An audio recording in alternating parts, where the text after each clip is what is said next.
अस्सलाम वालेकुम नाज़रीन, मां आहियां शुएब अली उमरानी ऐं तव्हां ॾिसी रहिया आहियो BR टाइम न्यूज़। सभ खां पहिरियां शामिल कंदासीं हीअ रिपोर्ट। सुप्रीम कोर्ट जे चीफ जस्टिस सेनेट चूंडूं ओपन बैलेट ज़रिए कराइण बाबति सदारती रेफरेंस ते चीफ इलेक्शन कमिश्नर ऐं इलेक्शन कमीशन जे सभिनी मेंबर्स खे सुभाणे तलब करे वरितो। सेनेट इलेक्शन ऐं उन जे सॼे स्कीम जा तफ़सील तलब कया। Chief justice Gulzar Ahmed remarks ॾिना आहिनि त इलेक्शन ॻुझे नमूने थिए पर शिकायत ते जांच पड़ताल थी सघे थी। चीफ इलेक्शन कमिश्नर खां कुझु सवाल करणु चाहियूं था। आइन तहत इलेक्शन कमीशन जा इख्तियार को बि कानून घटाए नथो सघे। जस्टिस एजाज़ुल हसन रिमार्क्स ॾींदे चयो आहे त करप्ट प्रैक्टिस जे रोकथाम इलेक्शन कमीशन जी आइनी ज़िम्मेवारी आहे। मुस्लिम लीग नून जी नायब सदर मरियम नवाज़ चयो आहे त PDM खे टोड़ण वारनि जा ख्वाब ॾिसण सां जल्द हू पाण टुटी वेंदा। सेनेट चूंडनि जी विरासत ते ई हुक्मराननि ख़िलाफ़ हर सूबे मां माण्हू उथी बीठा। जेके हालतूं ॾिसां पई ईअं न थिए त सेनेट चूंडनि दौरान ई बेतमादी रिथ अची वञे। लाहौर में मीडिया सां ॻाल्हाईंदे मरियम नवाज़ चयो त नंढड़ी सर्जरी परॾे मां कराइणी आहे पर नालो ECL मां कढण लाइ दरख़्वास्त न ॾींदसि। परॾे आऊं न पर हुक्मरान वेंदा।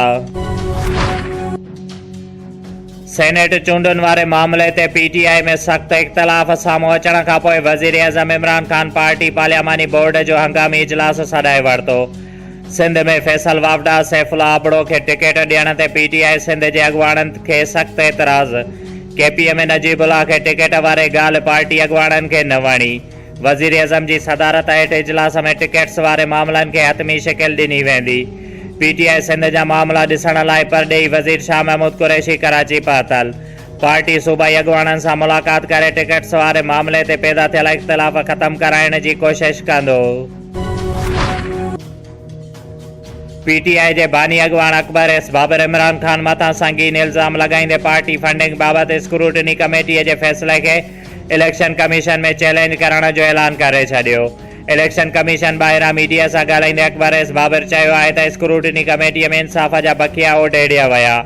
इमरान ख़ान एम्पायर जी आङुर पकड़े बीठल आहे। एम्पायर जी आङुर धार थी अहिड़ियूं हक़ीक़तूं साम्हूं अची वेंदियूं जो अवाम दंग रहिजी वेंदो। इमरान ख़ान जे वेझे अज़ीज़ PTI में अहम ज़िम्मेवारी ॾियण जी आछ कई ऐं सेनेट जे चेयरमैन लाइ बि आछ कई।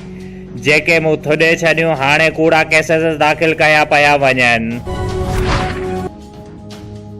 सिंध हुकूमत जे तर्जुमान मुर्तज़ा वाहब चयो आहे त PTI अंदरि सेनेट चूंडनि लाइ ATMs खुटी विया आहिनि। कारकुन हाराए विया आहिनि। PTI ॿिटी शहरियत रखंदड़ माण्हुनि खे इक़्तिदार में आणे खेनि बचाइण जी कोशिश करे रही आहे। कराचीअ में मीडिया सां ॻाल्हाईंदे मुर्तज़ा वाहब चयो त सिंध जे 1000 एकड़ ज़मीन ते पोर्ट कासम अथॉरिटीअ जो कब्ज़ो आहे। उन्हनि सिंध जे ॿेटनि ते बि कब्ज़ो करण जी कोशिश कई पर सिंध जे अवाम खे नाकाम बणाए छॾियो। सेनेट चूंडुनि लाइ नामज़दगी काग़ज़ जमा कराइण जो अॼु आख़िरी ॾींहुं। उमेदवारनि शाम 5 ताईं पंहिंजा नामज़दगी फारम जमा कराया। इलेक्शन कमीशन मूजिबि 20 फेबरवरीअ ताईं अपीलूं दाख़िल कराए सघबियूं। 24 फेबरवरीअ ते उमेदवारनि जे हतमी फ़हिरिस्त जारी कई वेंदी। सिंध जे वॾे वज़ीर घटि वोट हुजण बावजूदि सिंध मां सेनेट चूंडुनि में 10 सीटूं हासिल करण जो बयानु ॾेई इलेक्शन कानून जी भञकड़ी कई आहे ऐं करप्ट प्रैक्टिस में मुलविस साबित थियो आहे। सिंध असेंबलीअ में अपोज़िशन लीडर हलीम आदिल शेख मुराद अली शाह ख़िलाफ़ रिटर्निंग ऑफिसर खे ख़त लिखी छॾियो। खेसि नाअहल करार ॾियण जी इस्तंदा। बलोचिस्तान जे इलाइक़े होशियाब में FC चेक पोस्ट ते दहशतगर्दनि जे हमले में सिपाही शहीद। ISPR मूजिबि दहशतगर्दनि होशियाब हाईवे भरिसां चेक पोस्ट ते हमिलो करे फायरिंग कई। मुक़ाबले दौरान सिपाही असद महंदी शहीद। इलाइक़े खे कड़ो चाढ़े ऑपरेशन कयो पियो वञे। 60 मेल कोरट सगोरीअ जे हुकुमनि ते इरीगेशन खाते पारां सरकारी ज़मीन ते ठहियल दुकाननि ऐं कब्ज़े हेठि आयल ज़मीन ख़ाली कराइण लाइ ऐलानियल ऑपरेशन ख़िलाफ़ शहरियुनि पारां 60 मेल शहर में मुकमल शटरबंद हड़ताल ऐं एहतिजाजी मुज़ाहिरो कयो वियो। मुज़ाहिरीन वटि PP ज़िलई सदर अली अकबर जमाली पहुची पार्टीअ तरफ़ां हर मुमकिन मदद करण जी ख़ातिरी कराई। जंहिं ते PP सदर अकबर जमाली मीडिया सां ॻाल्हाईंदे चयो ऐं दुकानदारनि चयो त कोरट सगोरीअ जे फ़ैसिले जी आड़ में असां ग़रीब दुकानदारनि खे बेरोज़गार करणु चाहे थी ऐं पीपल्स पार्टी हमेशह रोज़गार ॾियण जूं ॻाल्हियूं कंदी आहे। कंहिंखे बि बेरोज़गार करणु न ॾिनो वेंदो ऐं हुन चयो त वधीक दुकान ड्राया विया त असां दुकानदारनि सां गॾु आहियूं ऐं मनपसंद कार्रवाइयूं करण न ॾिनियूं वेंदियूं। ॼाम साहब में चोरियुनि ऐं फुरनि जो आज़ार वधण सबबि बदअमनी उरूज ते पहुतल आहे। शहरी सरापा एहतजाज पुलिस कुझु बि न पई करे। अली पठान, गुलाम मोहम्मद बिरोही, डॉक्टर जमशेद आफरीदी ऐं ॿियनि जी अॻुवाणीअ में प्रेस क्लब अॻियां एहतजाजी मुज़ाहिरो करे अलामती बुख हड़ताल कई वई। जंहिं मौक़े ते अॻुवाणनि ॻाल्हाईंदे चयो त शहर में रोज़ानो चोरीअ जो आज़ार आहे, पर पुलिस अगूर निंड सुतल आहे ऐं कुझु ॾींहं अॻु शहर जे मेन कारोबारी मर्कज़ शाहपुर चौंक तां नामालूम चोरनि समाजी अॻुवाण जे दुकान जी छित वञी रोक रक़म ऐं लखे रुपयनि जो क़ीमती सामान चोरी करे खणी विया। जंहिं ते उन्हनि मुतालबो कयो त हितां जे SHO खे हटाए शहरनि खे इंसाफ़ फराहम कयो वञे। मोरोवे जो ॻोठु दादू सियाल में धारियल कुतो छितो थी पियो। जंहिं नौजवान गुलाम मोहम्मद सियाल ऐं अब्दुल शकूर सियाल खे ॾाढे विधो, जिन खे मोरो अस्पताल आंदो वियो, वैक्सीन बैदि घर रवानो।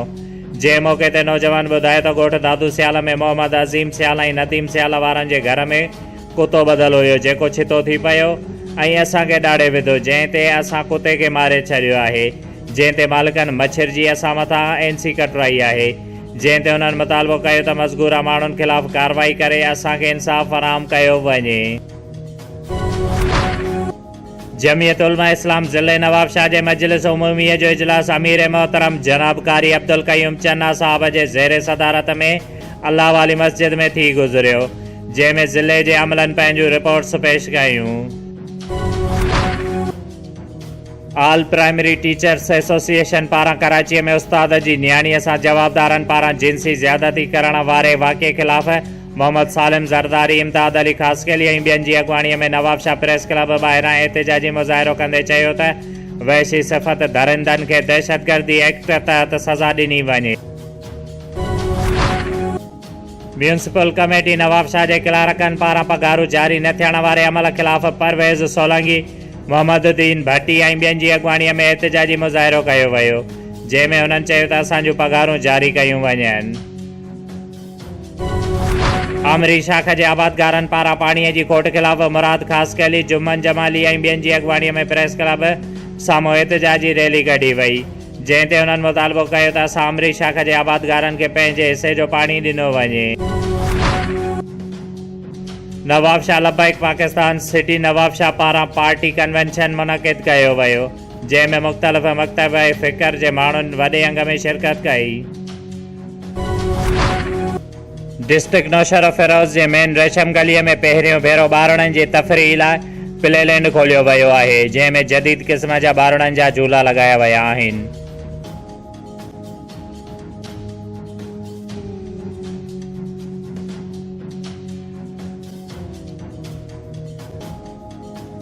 शोएब अली उमराणीअ खे ॾींदा इजाज़त। वधीक ख़बरुनि ऐं अपडेट्स लाइ ॾिसंदा रहो BR टाइम न्यूज़।